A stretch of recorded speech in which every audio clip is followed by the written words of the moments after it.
कोई सुजान चतुर उपासक सत्संग के द्वारा जिसका विवेक जागृत हो गया है, गुरुजनों का सेवन करता है, संतों का संग करता है, वे इसके प्रलोभन में फंसता नहीं।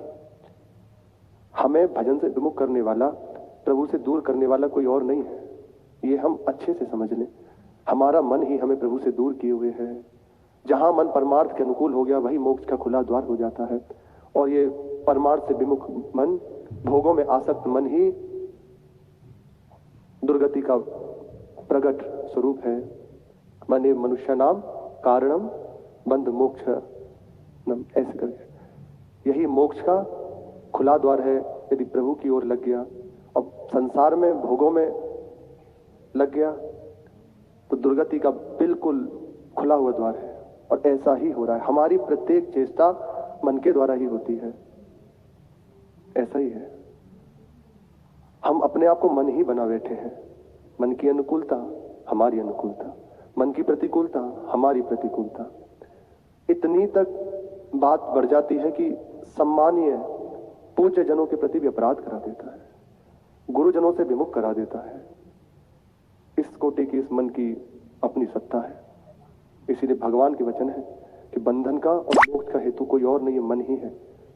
यदि इस मन की बात छोड़कर जिसने संतों की, महापुरुषों की बात जान ली, उस बात को पकड़ लिया, उसका मन मोक्ष का खुला द्वार हो जाता है।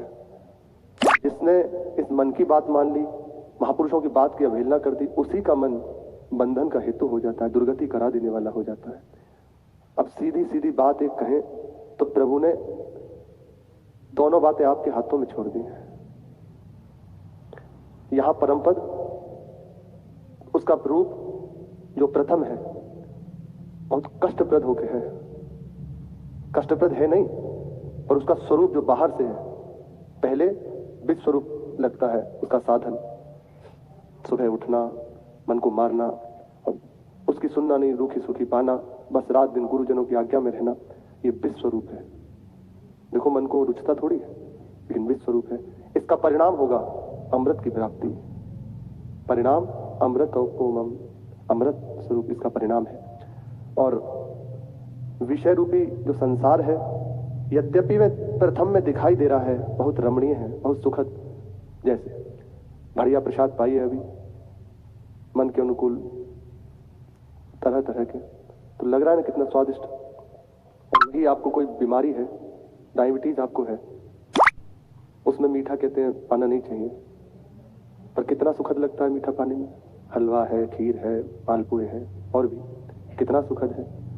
पर मन की ना सुनकर वो अपने रहे कि नहीं नहीं, अपना हम नियम नहीं तोड़ेंगे, नहीं तो इससे हमें हानि हो जाएगी, तो बच जाएगा। और मन की बात सुन ली, कह रहे ठीक है दवा तो चल ही रही है, क्या होगा, उसका रोग और बिगड़ जाएगा। क्या हुआ है, जो दिखाई दे रहा है बहुत रमणीय है, सुखद, आकर्षक संसार का स्वरूप, लेकिन उसका परिणाम महान दुख में। कितना कितना धन लोगों के पास है, पर दशा क्या है, केवल दुख, केवल अशांति। विचार तो होता ही होगा, विचार हो तो फिर परेशानी क्या, विचार ही तो नहीं है। विचार से आदमी उठ जाता है, विचार नहीं है। अच्छा, विचार ये अपवित्र बुद्धि कर नहीं सकती। जब तक साधु का संग नहीं होगा, सत्संग नहीं होगा, विचार आप कर ही नहीं कर सकते। जिसकी बुद्धि भोगों में आ सकता है, उसका विचार कैसे पवित्र हो सकता है। सच्ची कहते हैं, कई बार परमार्थ में चलने पर भी बुद्धि संसार को सत्य बताती है। जो साधक जन निरंतर परमार्थ में चल रहे हैं, उनकी बात कर रहे हैं, सत्संग कर रहे हैं, और फिर जो बिल्कुल सत्संग से रहित है, महापुरुषों के संग से रहित है,